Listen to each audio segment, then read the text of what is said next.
Of Imperial or Painter Servant rather alongside Grindstone, Transmute Artifact to kind of glue this all together. Really an unorthodox deck. I've really never seen anything like this in Legacy play. Yeah, it is also has the countertop in it, so it appears to be a control deck at the end of the day. It's a control deck with a good amount of card advantage is what it looks like. So he can win a number of ways. He can combo out, and to that end, he has Transmute Artifact. He also has a single Ensnaring Bridge, which soft locks a reasonable percentage of the field. He can win with Counterbalance Top or with Jace the Mind Sculptor. He even has room for cards like Engineered Explosive in his list, so he can play a real control route if he wants to. 4 copies of Lightning Bolt, the explosives we just alluded to, and some other effects as well. So definitely not something I've really ever seen before. I've seen elements of this deck all over the place. We've seen Transmute Artifact combo decks.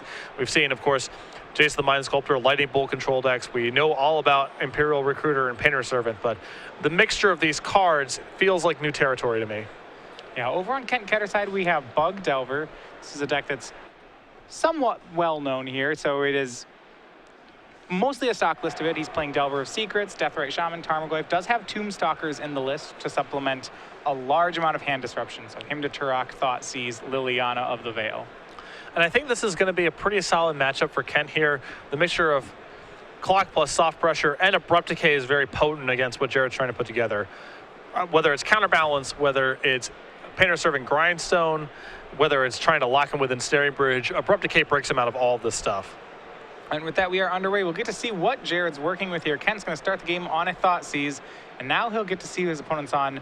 Well, right now it looks fairly normal. We see Painter Servant and Grindstone, the full combo in Boettcher's hand, Engineered Explosives, and a trio of lands. Well, this is a giveaway that Jared is up to something way different. The Volcanic Island and 2 fetch lands means that he's not just playing some red or red splash white build of Imperial Painter.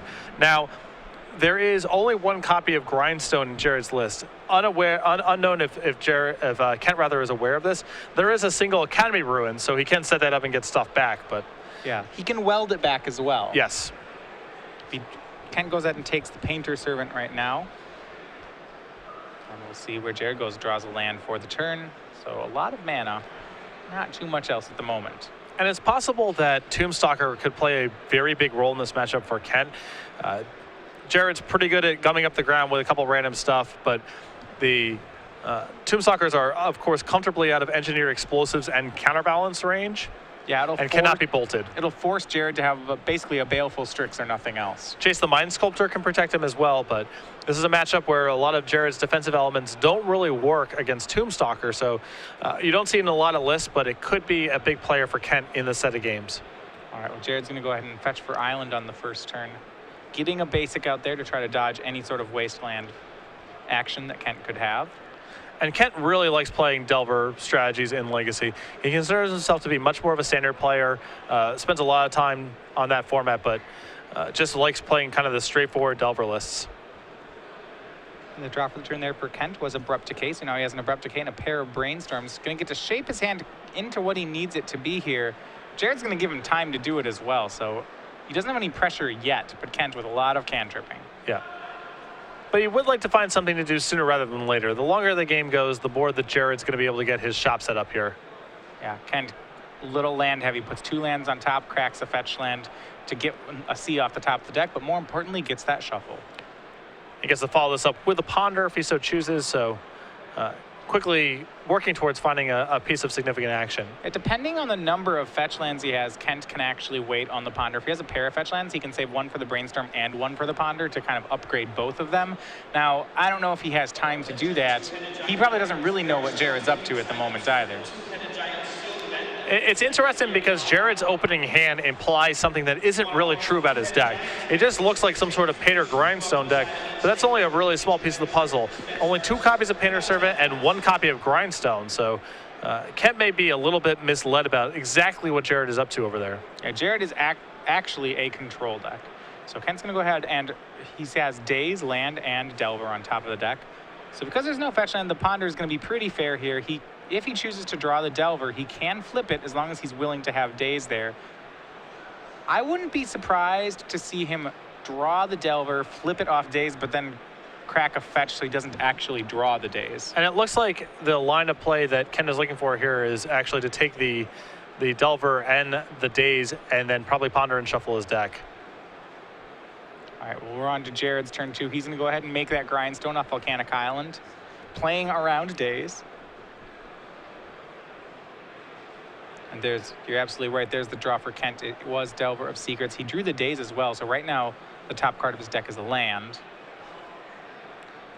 But he can brainstorm and set up this Delver if he so chooses. Right. So he can brainstorm, put the days on top, flip the Delver with the days, but then crack a fetch land so he doesn't draw it. Yeah. Although it's not clear to me that Ken's going to want to go through all these operations when he knows there's just an engineered explosives in Jared's hand. He may not want to give up value on this brainstorm. And given that his draw is land heavy, I would have actually considered just willing to, just untap and draw, or brainstorm on the upkeep and then shuffle, which I guess is what he's doing here. Now, if Jared wants to get real spicy, he can sack his fetch land right now and just mill Kent for 2. Yeah. That's when after Kent sets up this brainstorm. Okay, yeah, I think he's going to do it. He knows that Kent set up a Delver flip, and I really like. Well, it looks like Kent's choosing. Kent's fetching on his own. Yeah. So he's getting around Stifle. Yeah. Not sure if Kent plays Stifle. Turns out Kent does not play Stifle.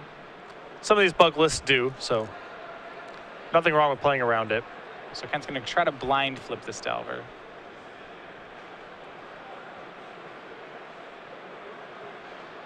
And now we might see Jared go to the old, the 5th or 6th plan that this deck has to offer, which is just the manual grindstone plan. Yeah. Can just have to mess up Kent when he sets up top cards in the deck. For sure. He can reveal the Delver here if it's something good. Jared can just mill it away. Yeah, I'm surprised Kent didn't try to get the free flip there.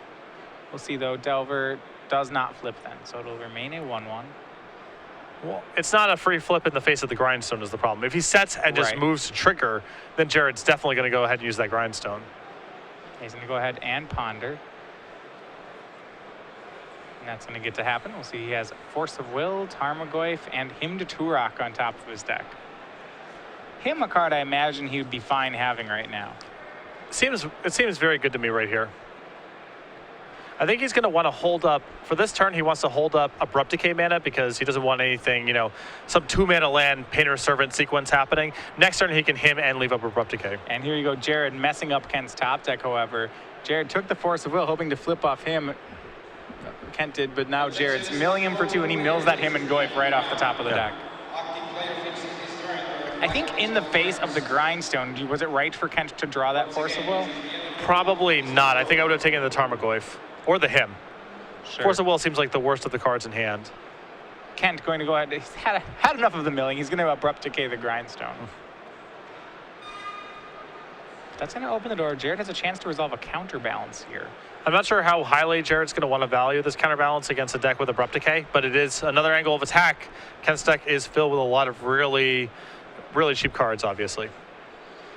Yeah, Jared's remaining hand, he has an Engineered Explosives, he has a Force of Will, he has a Counterbalance, and he has more lands. So does have that control shell still, but really no pressure at the moment. I suppose outside of Counterbalance, doesn't really have a top or anything to do with it. Right. So Jared's showing a lot of respect here for the possibility of Wasteland. Now his mana is completely set up, one of each basic.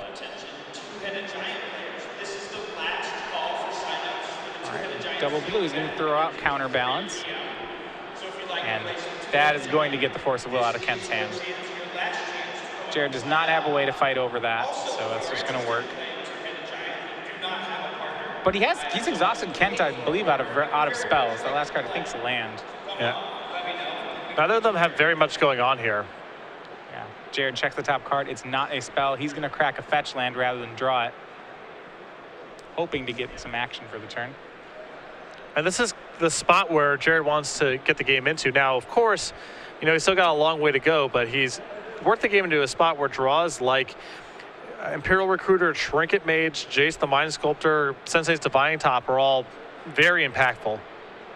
Yeah, absolutely. So he has some impactful draws. I mean, this seems to me like a situation that Jared should be comfortable playing from. Yes. He has the explosives to take care of this Delver. Once again, he's the blue deck with Jace. Kent's the blue deck doesn't have Jace. So right. Generally, the person playing Jace is the one who wants to go late.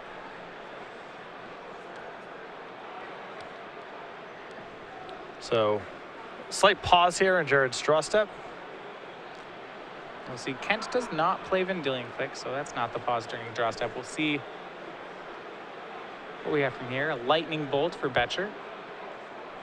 And we'll see if he decides to pull the trigger on Delver of Secrets. Delver's going to flip off Abrupt Decay and crash in.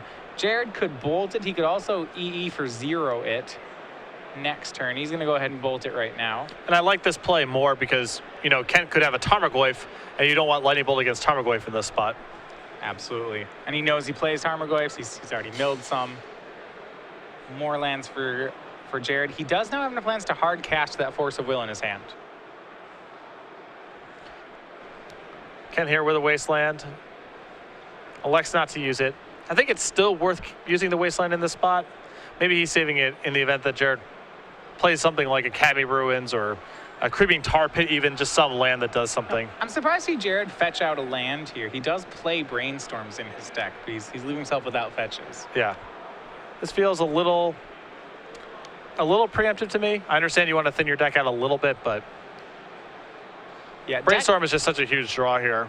The argument to be made for deck thinning, unless it's a repeated effect, you know, the math behind it, it's really a small margin. Right. He has Sensei's Divining Top in his deck as well, so. Yeah. Kent will go ahead and waste that land away. Another fetch for Jared. We'll see whether he hangs onto this one or cracks it as well.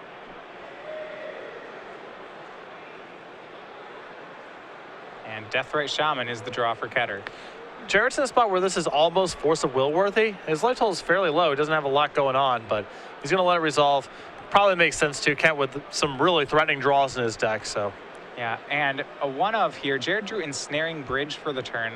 A card that can be good in this matchup. Jared does have some cards he's hanging on to, which makes it awkward, in addition to the fact that Deathrite Shaman's not actually going to be using the attack step. Abrupt Decay as well. That's the big thing about this matchup in my mind is, you know, there's a lot of Delver decks where what, you know, Jared is up to is really hard for them to interact with, but Abrupt Decay covers nearly every base.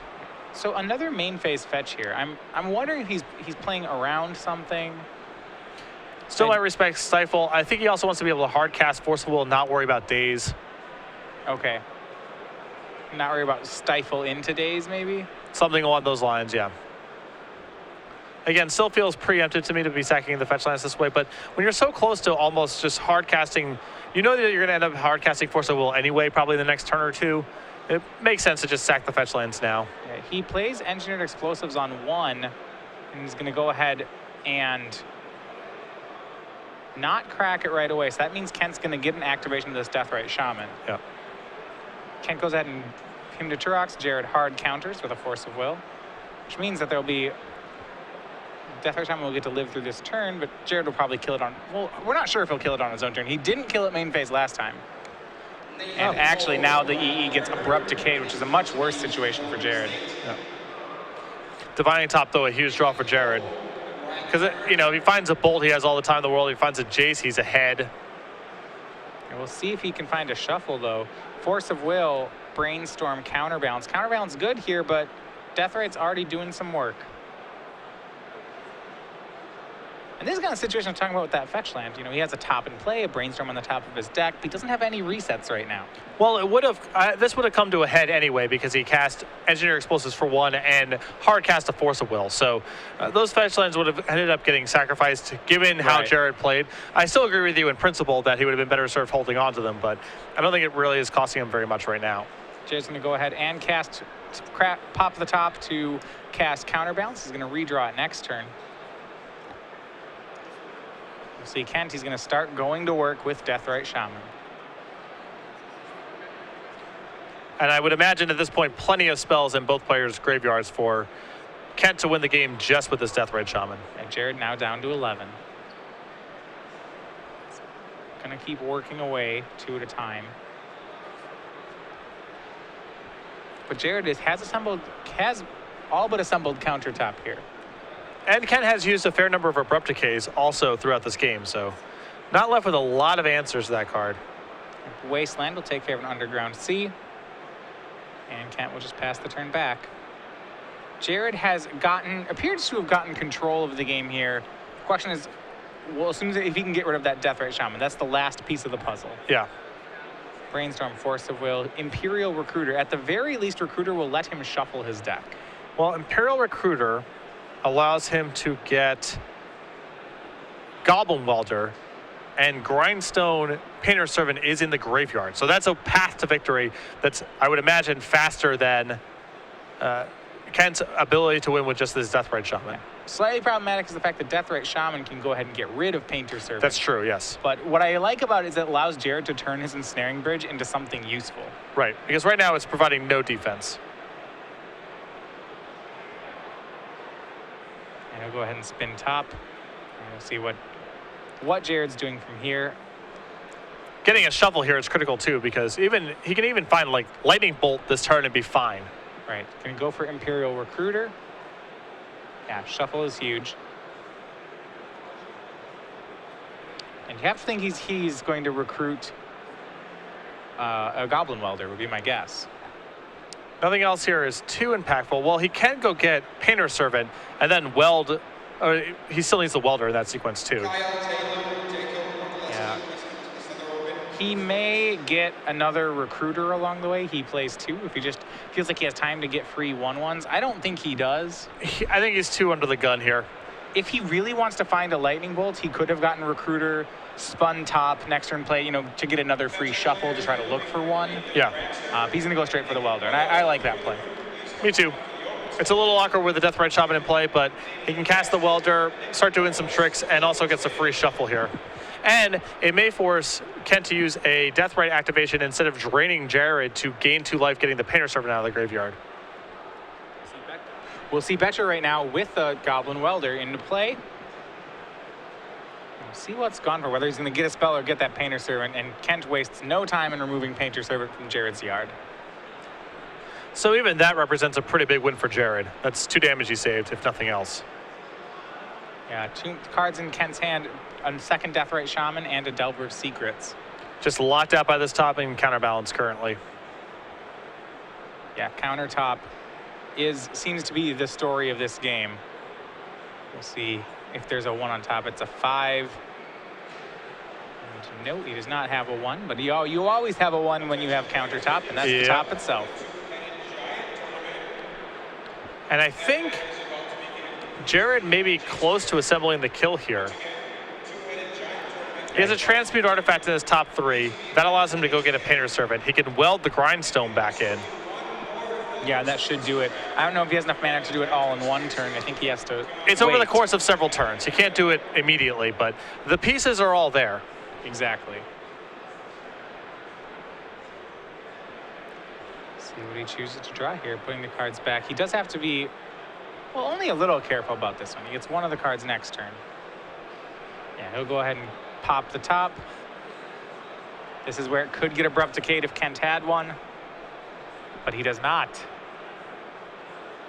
And you'd have to assume Kent doesn't have one. If he had an Abrupt Decay, it probably would have gone on Counterbalance. Probably would have gone on Counterbalance, and he's also played so many of them. Yeah. So it's just this lone Deathrite going to work. And we'll see what Kent can do with it. Being kept at bay by the Sensei's Divining Top. And you have to like Jared's position here. Yeah, it's just one. He just has one final little detail he's got to get cleaned up here. Yeah, draws the top again. He already knows the top 2 cards of his deck. It is a 0 and a 5. But as you said, he has an active Welder. He has a Transmute Artifact. He can cast Ensnaring Bridge as well. He's going to go ahead with Divining Top. I wouldn't be surprised if he casts Bridge just so he can turn it into something else. Yeah. That's exactly what's going to happen. I mean, I think he's setting up next turn where he can weld in the Grindstone and then transmute the Ensnaring Bridge into a Painter Servant, 3 mana left over, and that should do it. Yeah, Kent is targeting his own, getting rid of his own Hymn to Turok.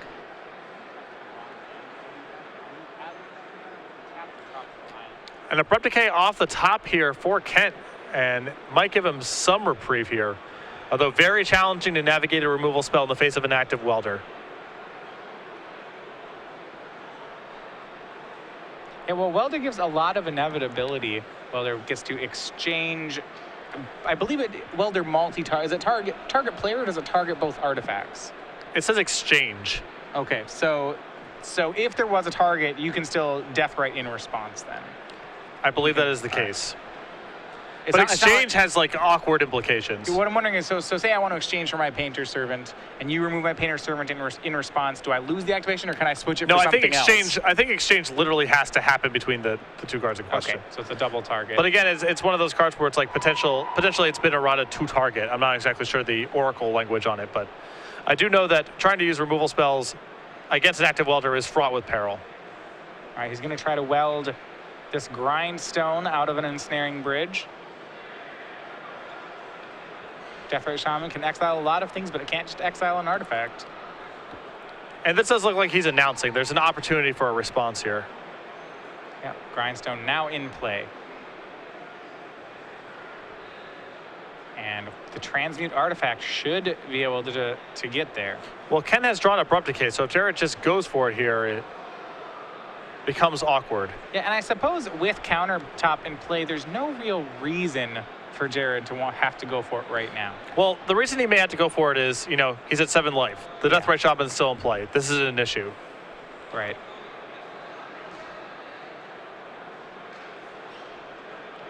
And it looks like he's going to. So Transmute Artifact is going to be cast. So Transmute is sort of a fixed tinker, where you get to tinker, but you had to pay for the difference in mana cost between what you sacrificed and what you go get. All right, so can't turn it into anything huge. Not without paying for it. Right. Yeah, this is from Antiquities. It's got a lot of text on it, but yeah, the gist of it is, as you said, you pay 2 blue, you tinker, you sacrifice an artifact to get an artifact, but if the new one costs more, then you have to pay the difference. It does have some great old templating. So you may pay the difference, or it fails and both artifacts are discarded, so I can transmute for another artifact, not pay, and bin them both if I want? Yes, correct. There is a situation where you may want to do that. You can just, I'll mill this random artifact out of my deck. Certainly with Goblin Welder in your deck, I'm sure it comes up greater than 0 times. Yeah, you could mill a Mere Battlesphere into your yard, not pay the difference, and then weld it into play. Should be adorable. Top spins. It is now down to 3 lands. Fortunately, one of them is a fetch land, so Jared will get the chance to reset his deck. But he's got to be a little wary about cracking a fetch land here. That's another turn off from that Deathrite Shaman.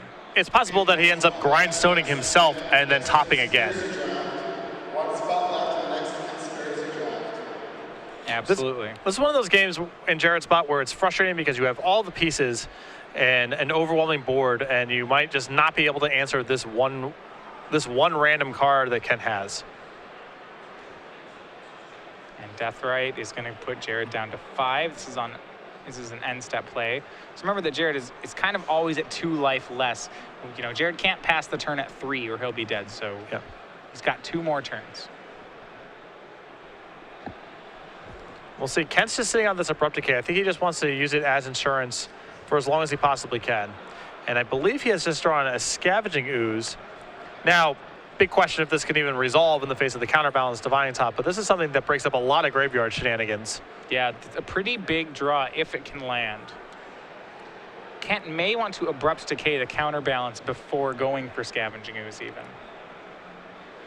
Well, then he's at risk of just dying to Painter Servant being cast. So there's a lot of things he's got to play around here. Yeah, it's, how bad does he want the Ooze? How bad does he want the Abrupt Decay? There's a lot of values that he's going for here. So we'll see how he chooses to play it. Whether or not he's going to fire off that Abrupt Decay to push through the Ooze, or he's just going to run out Ooze. And he's going to do that. He's decided Ooze is the card he wants to fight over. So Abrupt Decay is going to hit counterbalance. This means that the Scavenging Ooze will resolve. However, that may have cost him the game. Yeah, the issue here is that Ken has the ability to go get, he can, say, put his exchange Divining Top with Ensnaring Bridge. And that gives him an artifact that's more expensive than the Painter Servant. So he doesn't have to pay any difference in mana. He has 5 mana total here.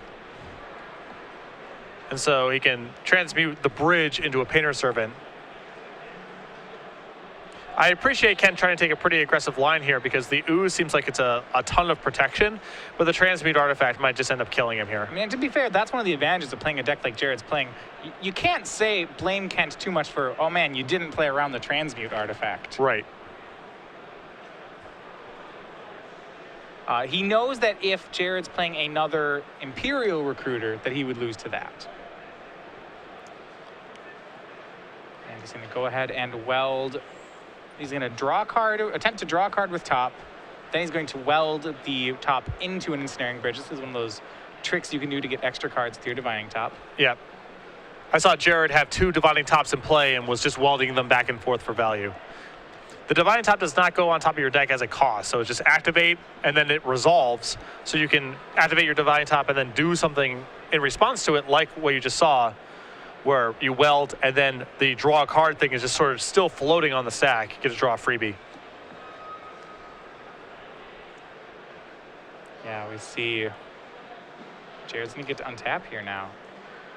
Yeah, imagine this artifact's going to get transmuted. This should do it for him. He has, I don't know if he has another blue card, but. And there we go. Transmute artifact, that's sacking Ensnaring Bridge. You have to think it's going for Painter Servant. Kent's going to have to read it.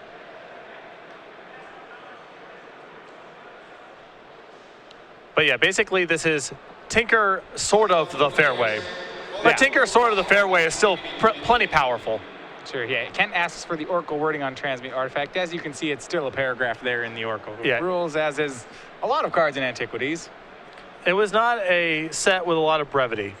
No, I really like when you get to the older cards, like, they are full of flavor. You can tell exactly what they were trying to do. Yeah, but unfortunately, full of flavor means often either bad templating or bad gameplay or both. Yeah, that is true. Like Moat is pretty good flavor, but it's not very good gameplay. No, most miserable. There's people can't attack. But I'd get it. If I have a moat, well, you'd have to fly over my moat. Or, right? So you'd have to... The flavor is the nuts. Great flavor. I love things like Island Sanctuary, right? If Yeah. I live on this island, you either have to fly to my island, or if you happen to be a swimming aquatic creature, you can island walk to it. Yeah. Unfortunately, again, not very good gameplay there. No, that's not a fun card. Yeah. So I think the full enormity of the situation has dawned upon Kent here. Yeah, that this has the losing of the Abrupt Decay. The counterbalance was a ruse, and now he will be milled. Jared takes game 1. And that's a disheartening game if you're Kent, because he drew, I believe, 3 Abrupt Decays, and that was not enough to get it done. No, this is definitely one of the advantages of having a rogue deck list. Is that you have to think that Jared's deck construction got him that game. For sure. I think that if Kent could see the 60 cards he was playing against, there would have been some different lines there, but it's just too hard to figure out on the fly what exactly is going on, what are the things they had to play around. Jared went through so many hoops to get Counterbalance Top set up and to get Goblin Welder set up that you had to imagine if you're in Kent's seat, okay, well, I Abrupt Decayed the Counterbalance, I get Scavenging Ooze online, and I got it all set up. And as you mentioned, it was just a ruse. So game 1 goes in Jared's favor. Let's look at Jared's sideboard. You know, his deck is the interesting one. What does he bring in this matchup? He's got some really nice spice in this matchup. Toxic Deluge, Magus of the Moon, Pyroblast, Firebolt, Pithy Needle, Meekstone, Nile Spellbomb, 2 Red Blasts, 2 Flusterstorm, 3 Thoughtseize, and a Spell Pierce.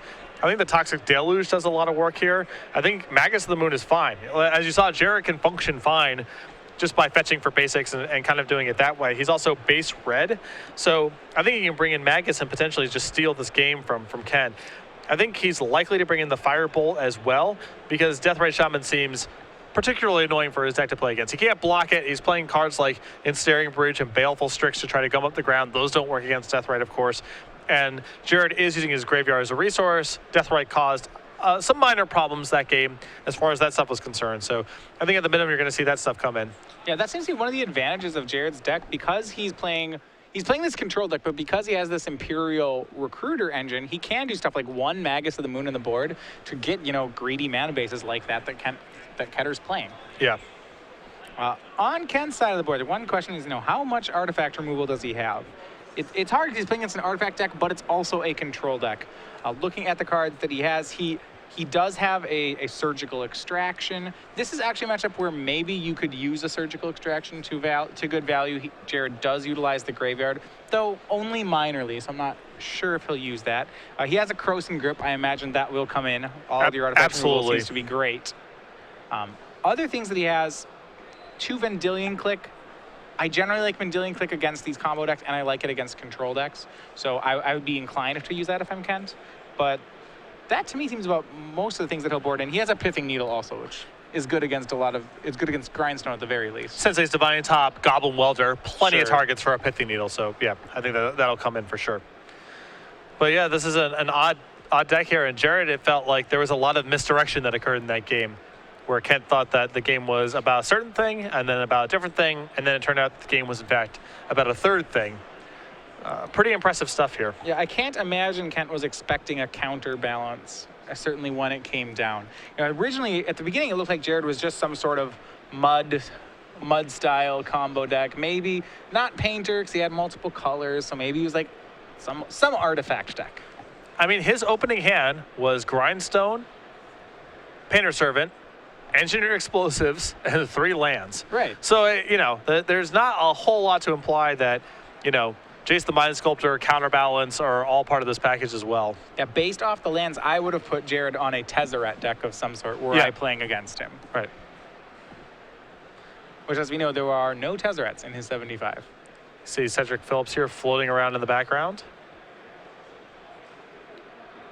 Yeah, actually, not that many artifacts in Jared's deck.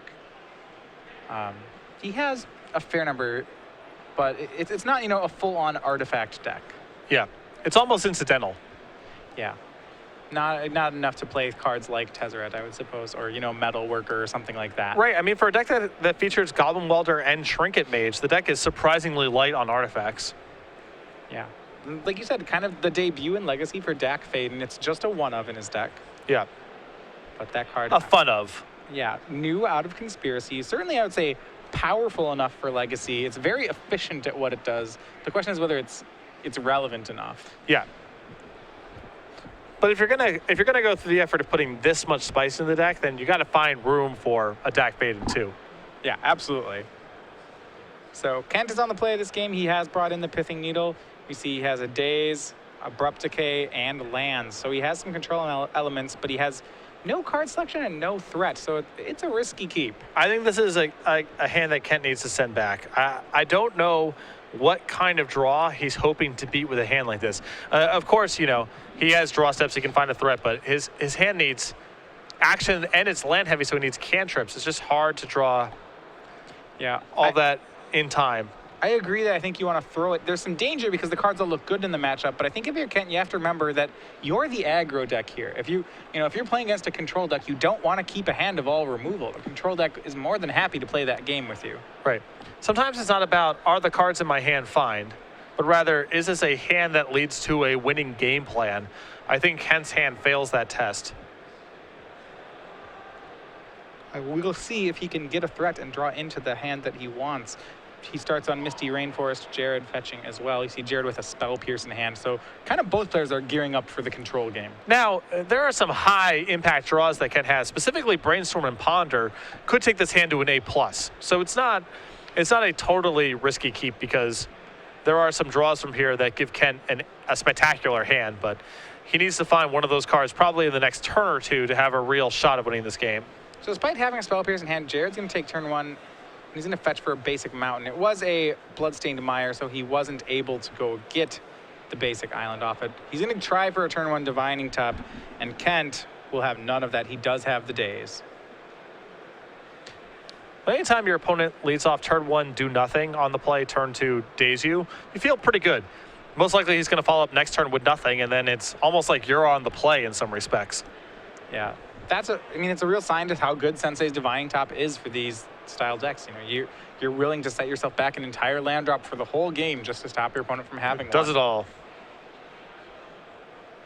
So we'll see what Boettcher can do to follow up. Sometimes you'll see players keep very loose hands with a turn 1 Divining Top. I don't think Boettcher has done that, so it looks like he'll be able to recover just fine. And the first draw here for Kent was a fetch land, which is brutal. He needs action, and he needs some way to smooth out or fix this hand. So drawing a land on the first draw step is really rough. Yeah, we see, and Jared with the second Divine Top. This one has a mana up. He leaves up red for Lightning Bolt. It was interesting. He had the choice between Spell Pierce and Lightning Bolt. He went for Lightning Bolt, and may be regretting it if he. Well, I guess no, it wouldn't have mattered anyway. Kent could have gotten. He could have wasted, moved through combat, and Pithing Needled. So before the needle comes down, before Kent gets to name a card, Jared's going to go ahead and spin top, probably draw a card as well. Yeah.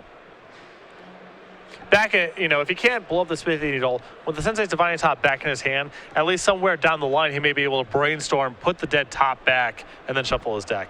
Yeah, so does Jared have a way to get the needle off the board? He has the Engineered Explosives, and I guess if an artifact ever goes into Kent's graveyard, then Goblin Welder. He could take it. He could steal it, right. But that's not quite the... It would still be on top, but it would be his. He could steal it and then weld it out himself. All right. And we see a Delver of Secrets. So Kent does now have a threat. It's Delver. It's in play. Jared without a threat, but Jared did get that card off the top. We're going to see whether or not this Delver resolves. Jared has some red blasts. Let's see. He can let it resolve and maybe fight over it later.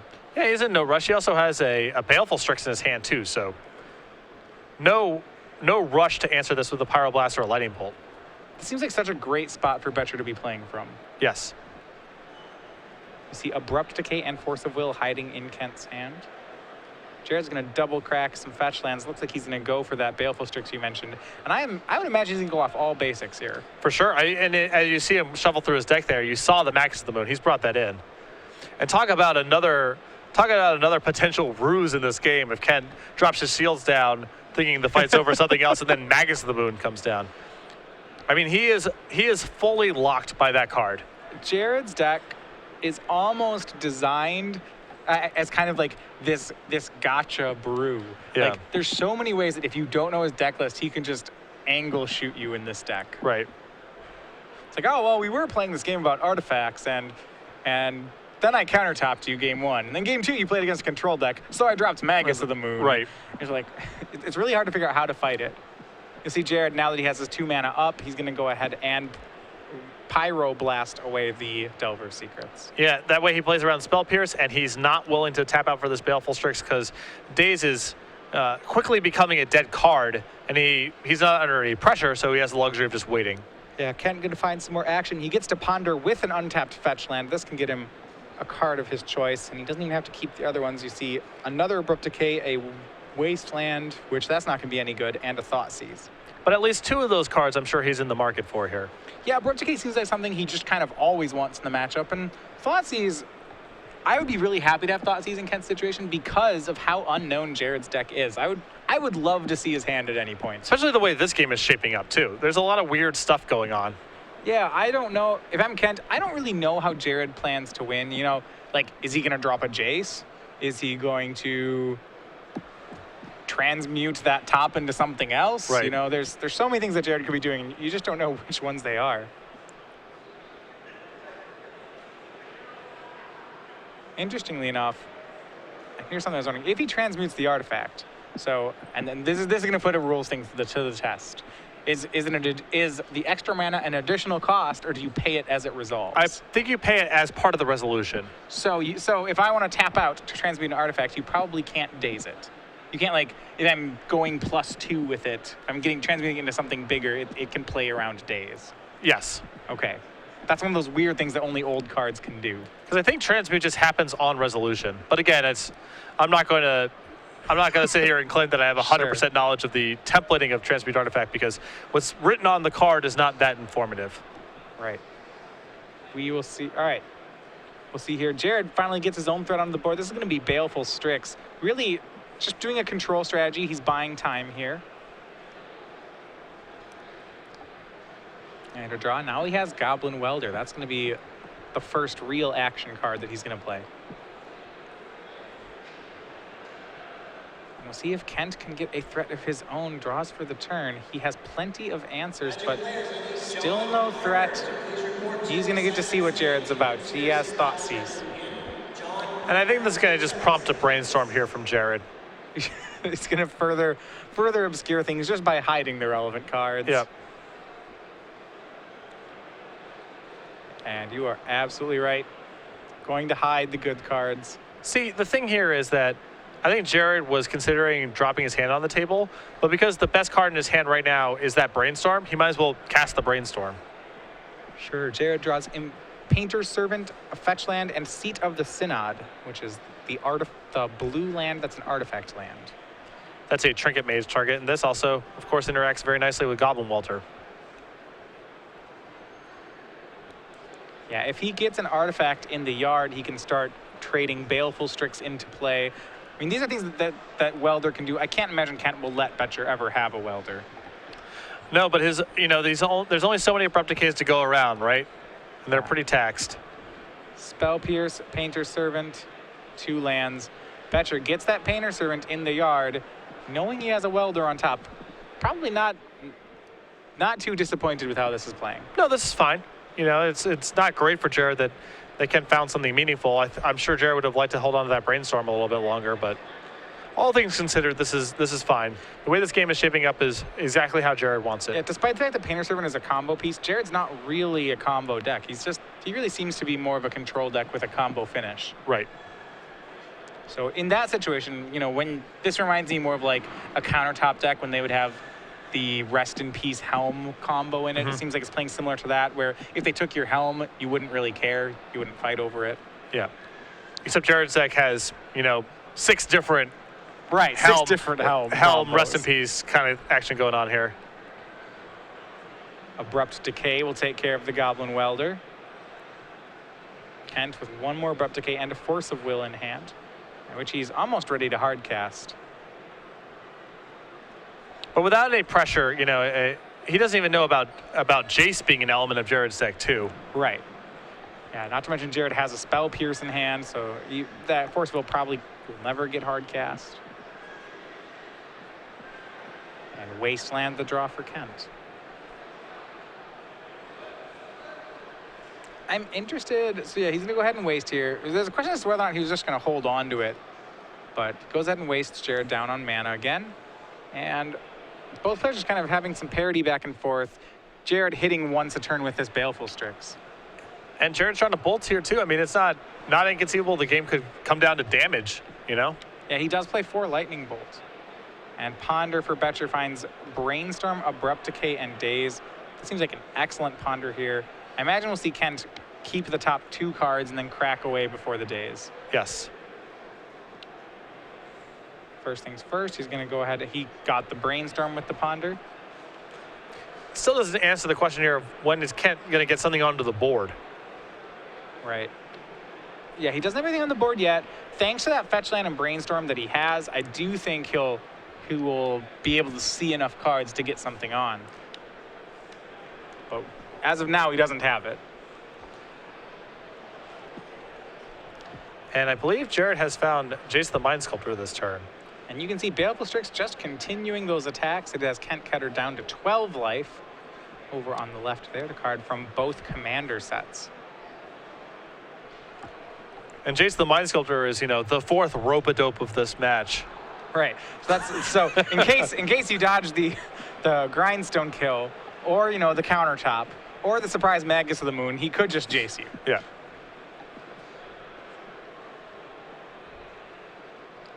We'll see. Yeah, there's the Jace in hand, and you just have to love this. Now Jared's playing Jace with Spell Pierce up.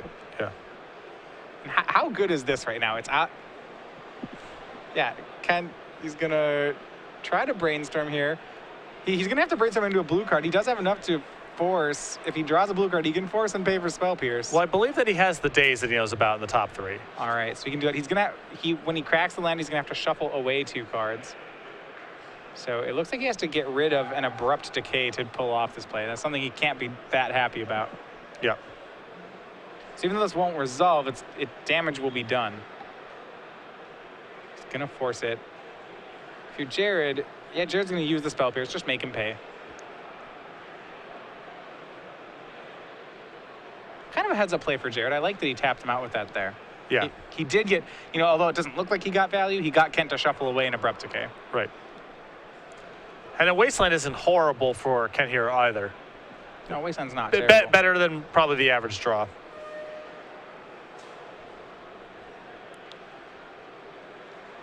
All right, so no Jace right now. Remember, there are 2 Jaces in Jared's deck, so the Jace threat hasn't been completely dealt with, just one of them.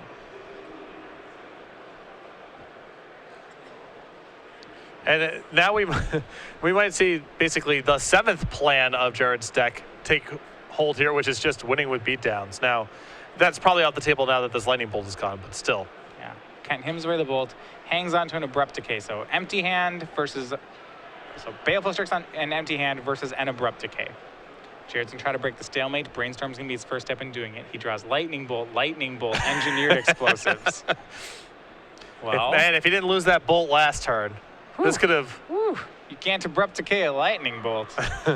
All right, gets Kent down to 9. Remember, this is a virtual 3. Right. But that's the thing is, if you're Kent here, you can't Abrupt Decay this Baleful Strix right now. You just kind of have to... that's ridiculous. But it's just getting... I mean, it's... Force of Will. Remember, down Jared's almost got him dead. 7. How many of these chip shots? All right, if he takes one more, Kent's done for. This is a riot. What a ridiculous game they're playing. Yeah. Or if Kent even if he plays this Force of Will at any point. Okay, he found Croson Grip. He just in the nick of time he finds the answer for Baleful Strix. But that's still the question is, Jared just goes untap attack you. Are you still using one of your removal spells here? Like eventually you have to kill it, right? You have to kill it in 7 turns. He has no way to shuffle, so he's priced into keeping these cards. Yeah, you know that Jared plays Lightning Bolts. You probably don't. Yeah, I think you have to kill it. I think you have to just bite the bullet and kill it. If you can't, you probably needed to kill it earlier.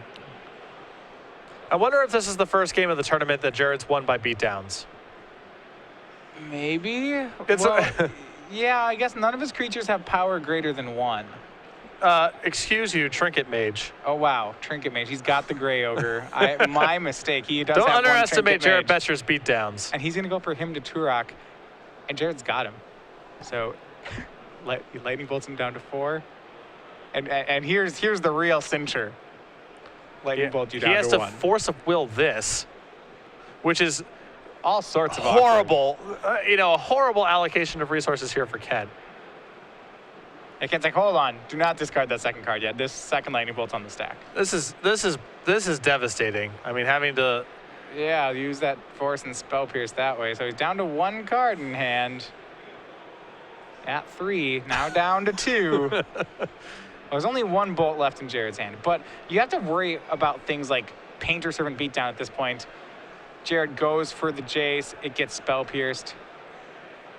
What happened? So Kent down to 1. Nope, it's the Abrupt Decay that he put back. So he's had enough. And we know Croson Grip is the next card, right? Hold on, a replacement 1/1. Oh no, he has it? Yeah. Oh, there we go. Imperial Recruiter. If I'm Jared, you almost want to find Imperial Recruiter with Imperial Recruiter. He's gonna go for 2 1/1s. He's gonna go for Baleful Strix. Or Goblin Welder does a better job playing around artifact removal, but it's not a big deal. This Strix is really good here too. It's a good hedge, Just draw a card, all other things being equal. More 1/1s. How is Kent going to deal with this? And he can't even Croson Grip the Imperial Recruiter. Yeah, you can take care of the Strix, but swings the lethal attack. Kent has the Croson Grip. Survives 1 more turn, goes to 1. He's going to have to top deck a kill spell for this Imperial Recruiter. What a weird game. Okay. Does he get there? He needs to really keep playing. He has Wasteland. That's not going to do it. The pathetic beatdowns. No, don't. Just untap and attack. And Jared, in response to the Wasteland, he brainstorms with the Seed of the Synod. Jared Boettcher, 12-2. Very close now to locking up his 2nd consecutive Invitational top 8 with the Rope-a-Dope Grixis Painter deck. So many different angles of attack, including, I suppose, literally attacking someone to death.